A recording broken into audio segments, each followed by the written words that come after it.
tell me about, because philosophies comes from different places, right? One of them comes from parents. Tell me about your mom and dad. What is your mom's philosophy about what you're doing? Dad, are they still together? Give me that dynamic. Yeah, so I came, my background is my parents are from Sudan. They came here in the 1980s. I grew up in a Muslim household. I will admit I'm not the best Muslim, but I'm going to get there eventually, be a better one. But I came from a 2-parent household. My parents are together to this day.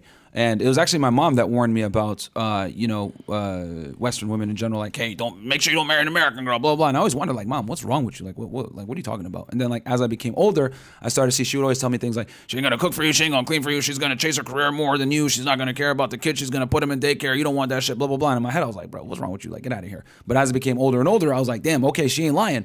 And it's a lot of the times you don't grow to appreciate your parents' advice until you get in a position where you can actually see it with your own 2 eyes. And it wasn't until I was like in my late 20s and 30s that I was like, damn, my parents weren't lying. And my mom had warned me about this, my aunt, my dad, in general, about how Western relationships are. So, and seeing how my parents operated, like as a kid growing up, stable 2-parent household. We didn't grow up rich or anything like that, but my mom was always made sure there was food there was food on the table, and my dad worked, and he's the main breadwinner. So, it was good to, I'm really happy, especially nowadays with so many people who don't come from broken households. Yeah, you saw a good example of what a marriage can be. Yeah, would you consider yourself still a Muslim or no? Yeah. You would so you still are. Yeah. That's your faith. Yeah. That's your denomination. Yes, I'm not the best one, but I'm going to work on it. Totally get it. Haram. Haram.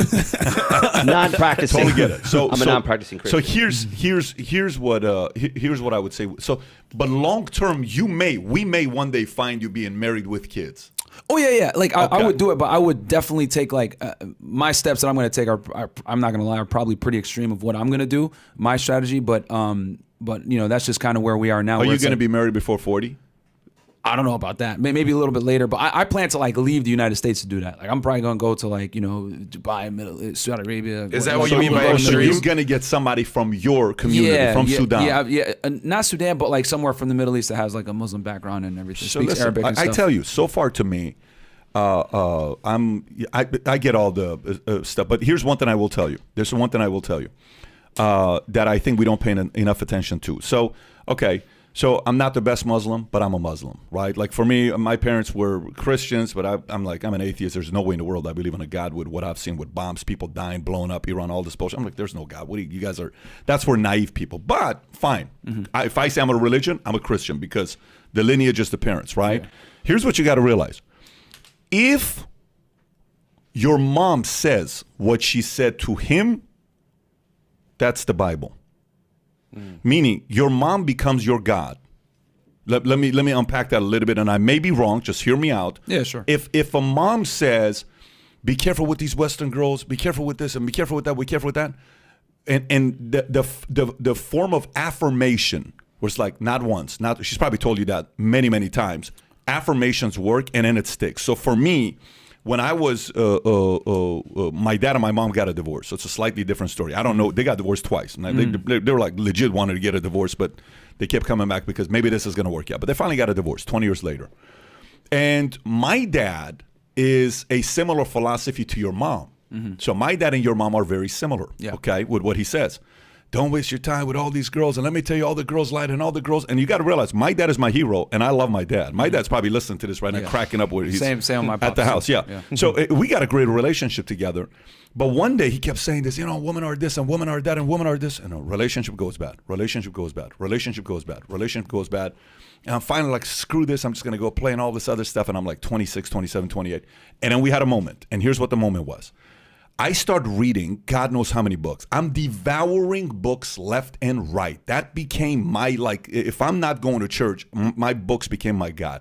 At 25 years old, I eventually went to church, and 25, 26, whatever it was, 2004 is when I kind of started putting my life a little bit more together, trying to live by some values. But here's what happened. One day my dad and I had a moment. I sat down and I said, okay, we give a little bit too much credibility to our parents to know everything, and they don't.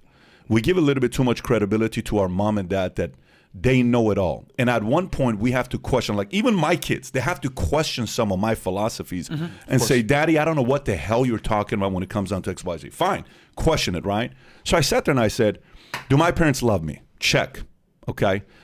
My parents, without them, there's no way I'd be in America. I'm indebted to them for the rest of my life. Check. My parents' food, do I love it? 1,000,000% check. Do I enjoy their company? Check. And I went through all this thing. Do they know how money works? Hell to the no. So that's an X, right? Same, yeah. Okay. Do they know the 17 keys to marriage? No. Okay. Do they know how to eliminate their in-laws from getting involved? Hell no, because their in-laws were a little bit too involved and they kind of screwed the whole thing up. Do they know the keys to how to find the right husband or wife? No, because back in the days, it was more to your range. Hey, you made you come and, kind of do that. And then one day I come on, my dad's like, let me tell you, all girls are this. I said, Dad, stop. And we had this, he knows the scene exactly. So Dad, I don't want to hear it anymore. I don't want to hear this anymore.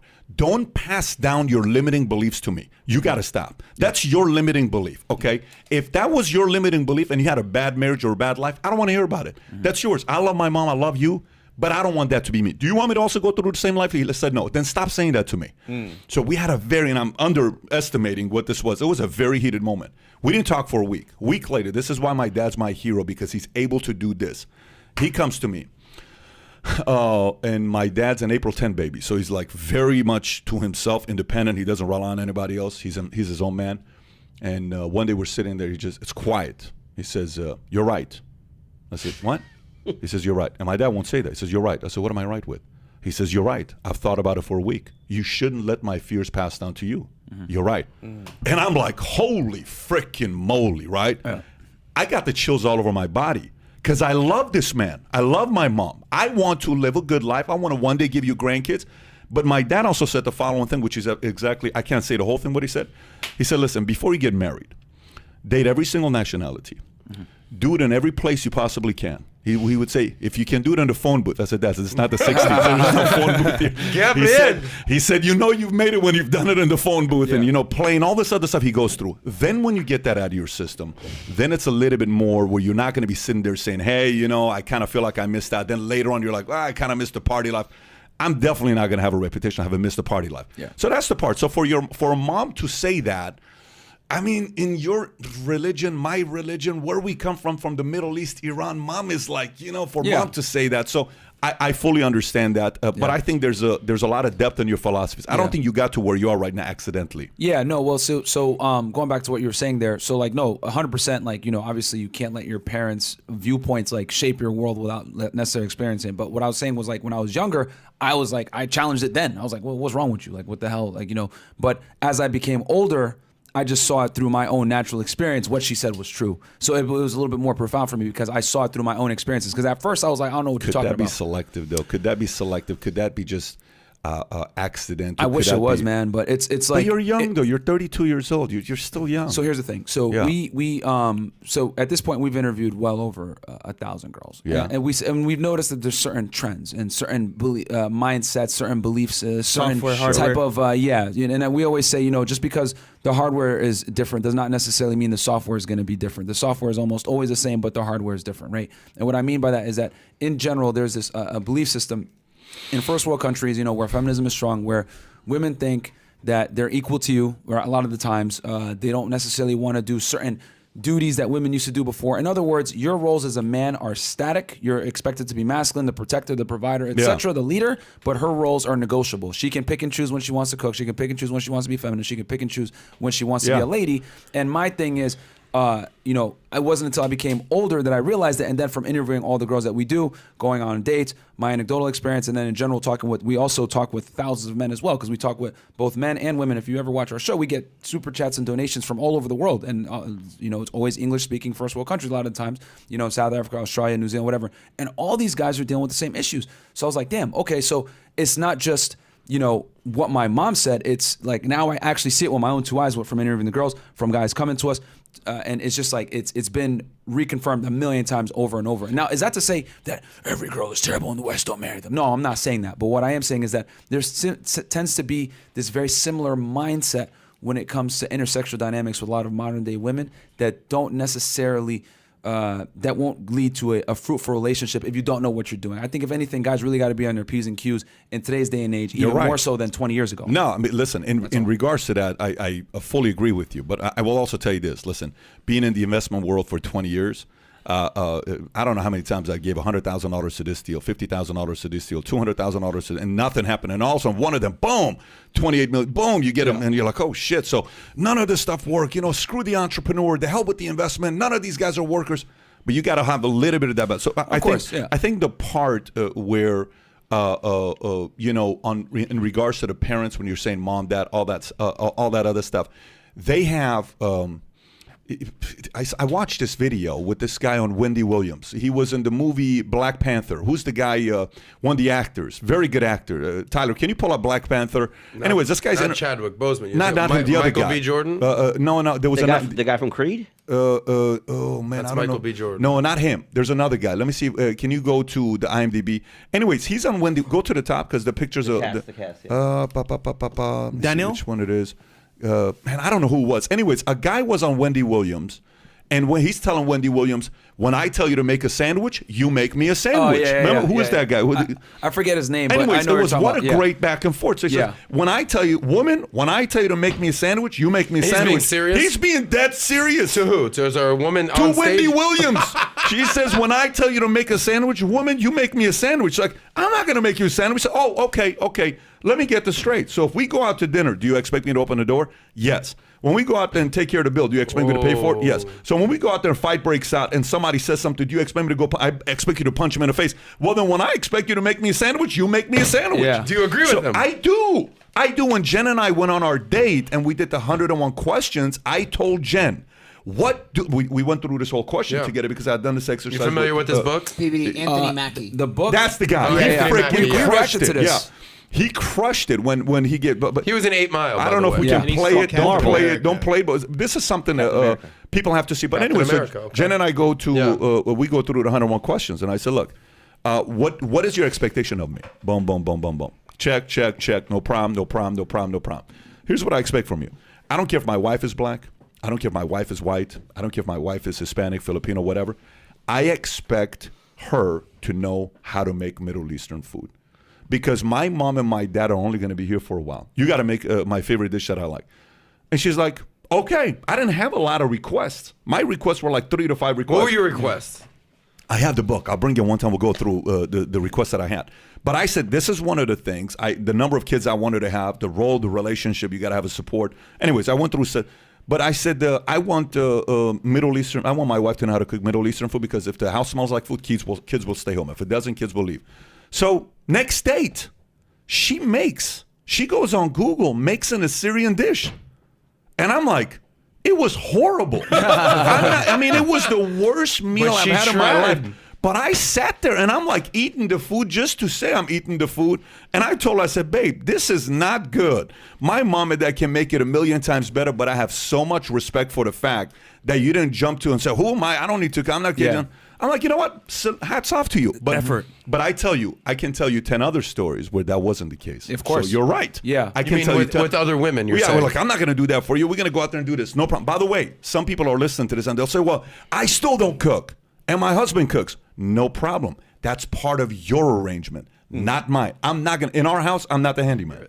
Yeah, I mean, the biggest thing is that, men have to always bring something to the table. There is an invisible burden of performance on men to bring certain things to the table. And we're in society, applauds it. Yeah, man up, do this other stuff. But if I say, hey, well, ladies, we need you to do this, this, and this, we get a lot of backlash for that. In other words, what men want is typically almost always demonized, whereas what women want is considered preferences. But what we want is considered discrimination. So if I was to say, for example, I don't want to date no fat hoes. Oh, my God, that is so... fat shaming, that's fucked up. But if I was to say, but if a woman was to say, I don't want no broke guy or no ugly guy or no small dick energy guy or whatever the hell it is, no one bats an eye. Perfectly acceptable. It's completely socially acceptable for women There's to have songs about standards, shame men, Nobody and wants everything no else. 1 minute man. No one's, Yeah. small dick man, all that. So in other words, it is okay for women to have standards and not men. And that's what I'm saying, like where guys need to kind of come in and put standards on women, because a lot of girls just think I'm going to show up on a date and be pretty and that's it. And I don't got to worry about nothing else. And this guy's got to impress me. And I'm telling guys, no, you got to make girls perform too, because too many girls are used to getting attention and validation for nothing more than breathing. So what do they need to do to perform? So I would say the biggest thing is every guy is different, right? They're going to have different things, but most men are easy to please.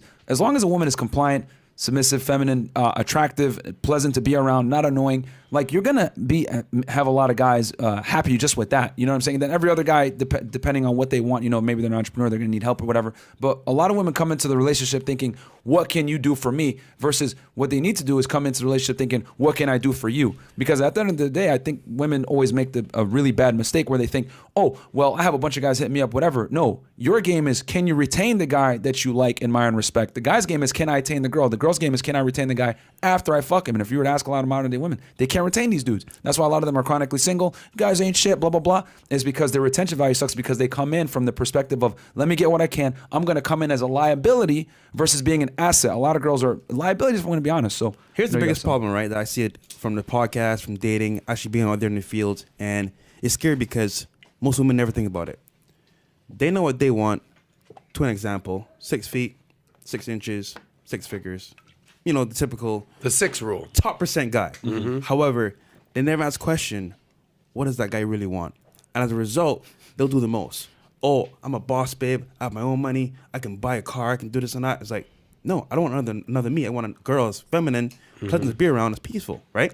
Men want peace. However, here's the thing that most women need to understand as well.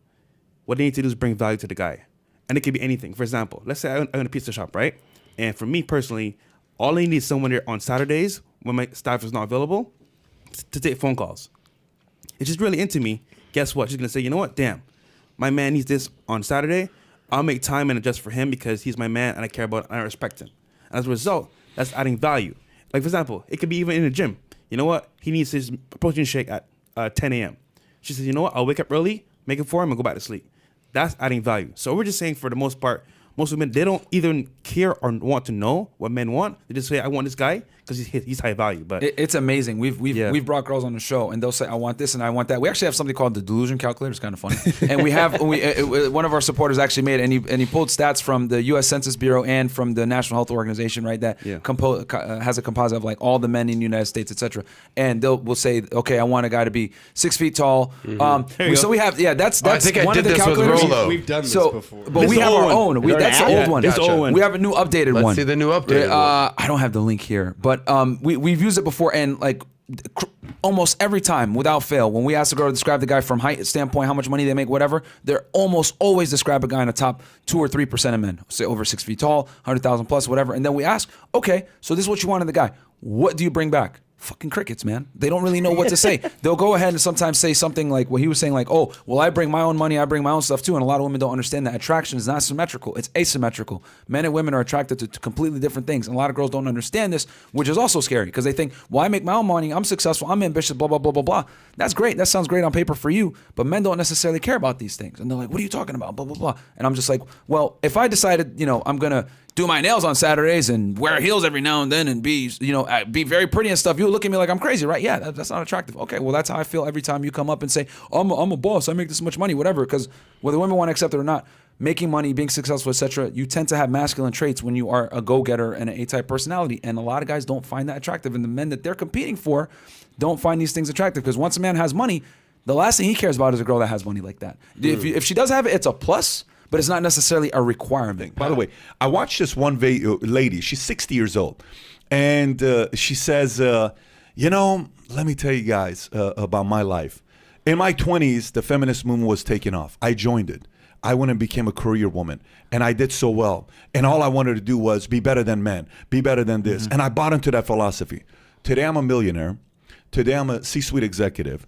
Today, I've been able to have all these shares. I live in a nice house. I have all this other stuff. I don't have a husband. I don't have kids because I bought into this feminism concept. And she's now living in regret. So she regrets it all. Because the value of life, you got to invest into things that have depth. Depth is not, I met you, we go home, we have a good time, and then I never call you again. That's just a release. That's just science. That's just biology. But the stuff in life that have depth is a lot of risk. It's annoying. It's challenging. It sucks your energy out of you sometimes. So, she eventually had to figure it out for herself, but it's too late for her. Not necessarily it's too late for her. She's 60, but she definitely doesn't have the market value. It's too late for her. It's too late. You're right. She's not having kids. But she can have kids. Yeah. So that's what I'm saying. Sometimes But she bought into someone's philosophy. Yeah. That's the problem. We're buying into someone's philosophy. You know, I'm buying it. You're buying it. She bought it. You buy into the wrong person's philosophy. You lose your life, by the way. Yeah. It's gone. So I'll say this, right? There's philosophy, but there's also facts and truth. And at the end of the day, yes, generally speaking, you can find a way out. However, exceptions don't make the rule. Yeah. And as a result, we have to speak in generalities because the general population, they don't know, for the most part, what they're doing. So just to be safe, hey, here's some facts, here's some data. Yeah. You make yourself aware and then make a choice for yourself. Yeah. We're not saying you have to do what we say. We're just saying, Yeah. hey, here's the facts, here's the data. You make a choice, but in reality speaking, you can see in real time how women respond, how we respond, and make for yourself a decision based off of that. And we also always talk about, you know, probabilities versus possibilities. And when we debate with girls, a lot of the times they're so Same page. into possible. Like, Yeah. well, it's possible for me to find my guy and we be a power couple and he's going to accept me and my, you know, masculine attitude, as you would say. When I was like, yeah, it's possible, but is it probable? No. Actually, let's pull up this calculator and see how prevalent this guy is. And we pull up the calculator and it ends up, Sure. you know, they have a cat bag score at the bottom. All these girls be scoring 5 out of 5 cat bags. Perfect. You know what I'm saying? So it's, as far as like the delusion goes. So like, is it possible to find this guy that's 6'3", good looking, blah, blah, blah, is going to be monogamous to you, whatever? Potentially. But is it probable? No. And the other thing too is that, like, as far as like the dynamics you were mentioning before is like women that are power and they very strong or the face of the business or whatever, and the husband is the background. Though I've definitely seen those, you know, couples work, and it happens every now and then. What I've realized is that most women don't want to be in an authority position when they're with a man. They want the man to lead. Some girls are okay with it, okay, I'll lead and I'll have this guy behind me, but most girls want the man to lead. So we tell guys, listen, just be comfortable being a leader because you're going to be most attractive to a majority of women by being this way. Now, is there a woman out there that will be okay with you being on the backseat? Absolutely. There's always those girls. There's a challenge with that. Here's a challenge with it. Yeah, sure. Is the following. And Adam, I actually got a question for you because there's only one person here that has your experience. And here's what it is. Your experience, you've partied in multiple decades being single. So I'm curious to know what's changed with you in a marketplace. But going back to that, we were talking about what? We're talking about probability, possibility, all that other stuff. Okay, so this is what's going to give you the highest chances. Here's my experience. You give a guy a dating book on how to be a player, okay? He reads the book on how to be a player. He reads the game. He's like, oh, you ain't that pretty. Okay, you know, whatever. It's like, oh, wow. Well, you mean I'm not that pretty? I've had better than you. Oh, my gosh. Well, and then all of a sudden, oh, wow, this works. You know, you're calling her stuff that kind of works. And all that Man, stuff, you know, hey, Mary, how you doing? My name's not Mary. Oh, I'm so sorry. I confused you with somebody else. Who's you? You know, so that, okay, you learned that stuff. Fine. Does it work? It's not like Pat has ever read that book or knows any of those tactics. But here's the point, though. Here's the point. If you're acting, eventually people are going to know who the real you is. Yes. That's the That's problem. true. So meaning, if I have to act like a gangster, but I'm a wanker, I'm not a wankster, I'm not a gangster, then someone's going to go, who are you, bro? You know, what are you talking about? You ain't that tough. Why are you acting so tough? Behind closed doors. So you can only do that if it's really you. Yes. Eventually, if you're going to be serious with a girl, she's going to realize, you kind of are pretty weak. You ain't that guy. So you have to also balance that part out. Then the divorce is definitely around the corner because she married a different guy. Yeah. So for me, when I went on a date, before we would act like, oh my gosh, man, you know what? I was just walking by, smelled those roses. Oh, they smell so good. And, you know, I just love flowers. My favorite movie is Notebook. You know, it's just love story. Fake. Listen, what's your favorite movie? Dude, I freaking love Old School. Damn, I love it. Frank the Tank. You know, what are you doing tomorrow? I got to go to bed. Don't apologize to me, okay? You apologize to Frank. So, but the point is, so Jen and I go on a date. Yeah. And I'm on a conference call coming back. She's listening to me on the conference call. It was probably the most heated conference call I had. And she's like, who the hell is this guy? And I get off the conference call. I said, listen, if we're going to have series, you need to see all sides of me. This is kind of me. Okay. All right. Let me see. And then boom, we have arguments first week. Not waiting 6 months to have arguments. Yeah. Then there's all this other stuff. Like, who the hell is this guy? I said, listen, I can act, but eventually you're going to know who I am. Yep. This is who I am. Yeah. Do you like it? If you don't, please don't fight it, because this is kind of how I'm wired. And I'm going to get better. So that's the part where I mean, where if a guy tries to act to be like you, 100%. but it doesn't fit, it's not going to work because he's not Myron. And that goes back with what I was saying before. At the top of the show, I was talking about how, you know, your competence leads to accomplishments leads to confidence, right? And then you got to be congruent based on that swagger that you are, right? You got to be congruent. Yep. And girls are able to, like I said before, they're very socially receptive. So they're going to be able to tell, okay, this guy's faking it after they deal with you a bit, right? And that's why it's very important to be who you are and say who you are and don't put on an act. Like, I get it. Like, some guys have to learn attractive traits or whatever, but that's why we tell guys, become the best version of yourself, because after you become the best version of yourself, you're going to be in the best position where you're going to be the most attractive because you're going to be confident in yourself. And then when you deal with women, they're going to be able to feel that. It's going to radiate off you without you even having to try. And then it's going to be congruent. And then you don't have to purport yourself to be somebody that you're not. It's just, this is how I am. And we tell guys all the time, you need to operate with girls. There is no negotiations. We don't negotiate with terrorists. It's take it or fucking leave it. You know what I'm saying? This is how we operate with girls all the time. We tell them, like, this is how it is. Like, we don't negotiate with women. This is what I'm doing. You can come along for the ride, but I'm not following you. And I know a lot of people are like, oh my God, that's so misogynistic. Oh my God, so womanizing. But what we say, the reason why we say that is because we understand most women, not all, but most women want assertive, dominant man that's a leader, that knows what path he's on, and she wants to come along for the ride. There's a reason why 50 Shades of Grey is like the most popular book. It's because that man exemplifies so many different attractive and arousing characteristics that women look for. And if a guy can exemplify that and be congruent to it, you're going to be very attractive to a lot of women. And then on top of that, a lot of women find you attractive. You have a abundance mindset. Your girl's going to be in line because she's going to see other girls looking at you. We know the importance of pre-selection when it comes to women. And I've always said it, when you have other women in line, the girl that you're with is going to get in line. And that's why it's so important to be congruent, like you were saying before. Again, I thought there's going to be a shit ton of things, but look, everyone takes our clips and like, oh, I disagree with this, but then when you get the full context, it changes. No, what you're saying is for men to be men. By the way, if you want options, increase your market value. You have to. Simple as that. Like the days of just being able to like, you know, kind of have game or having, like, it used to be where you can have like do one thing like well and like do really well with women, but like nowadays, man, with the pickiness of women, how the dating marketplace has changed, women have more options than ever before. You really have to be a complete package if you want to be able to get the dating options that you want, and on top of that, be able to retain girls, keep them in rotation, whatever. Because if you got, like, let's say you got game, right, but you don't got any money or you don't, not the best looking guy, right? You'll be able to get girls. You might get laid once or twice here, whatever it may be, but you're not going to be able to retain that girl long term. You're going to lose her to some dude that has his shit together, whatever it may be, that might have less game than you. Or let's say you're a very good looking guy. You might get laid every now and then, but you're not able to keep girls around or take them on dates, give them a good experience, and retention goes down. Or let's just say you have only money. Well, they're not going to respect you because you don't understand how to cognitively stimulate her and get her to be aroused by you and actually genuinely attracted. She's dealing with you just as a means to an end because you have financial stability. So we tell guys, you need to be the complete package. You need to be in shape. You need to have game. You need to understand female nature. You need to have your money on point so you can go ahead and be the most marketable to the largest demographic of girls. There's some girls that only want good-looking guys that are in shape. Cool. Now you're in shape. There's some girls that only want guys that have money. Cool. You can get them chicks as well. There's some girls that want guys that, you know, have a talking mouth, a good talking piece. Cool. So that way you're the most marketable to the largest amount of women, because we tell guys all the time, in today's dating game, you got to work volume. You got to be talking to a lot of girls. And to be able to talk to the most girls and have the highest potential of success, you have to have the most attributes will make you attractive to the largest demographic of women. And having all these things in place not only will make you more attractive, make you happier as a man in general, but you're going to have an abundance mindset and you're not going to operate from a scarcity mindset. So many guys operate where it's like, oh my God, I hope she likes me. I hope she likes me. Let me try to impress her. I'm like, no, fuck that shit. It's not, I hope she likes me game. It's take it or fucking leave it game. Comply or goodbye. This is how I am. And when you have that abundance mindset, even if the girl doesn't like you or she gets offended by it, she's going to respect you. And I tell guys all the time, a girl's respect is more important than her liking you. Because if she respects you, she's going to be like, okay, you know what? This guy isn't kissing my ass. This guy isn't all about it, you know, putting me on a pedestal, whatever. This is different. This is refreshing. Let me figure out what's going on here. Because most girls are used to getting their asses kissed for nothing more than them being being a female and having a vagina. So when you come in and be like, oh no, that's not how I operate, or you got to do this, or you impress me, finally it puts her in a position where she actually wants to be in. She's finally chasing a man's validation for once, and that makes you more attractive. And if it doesn't, fuck her. Find another girl.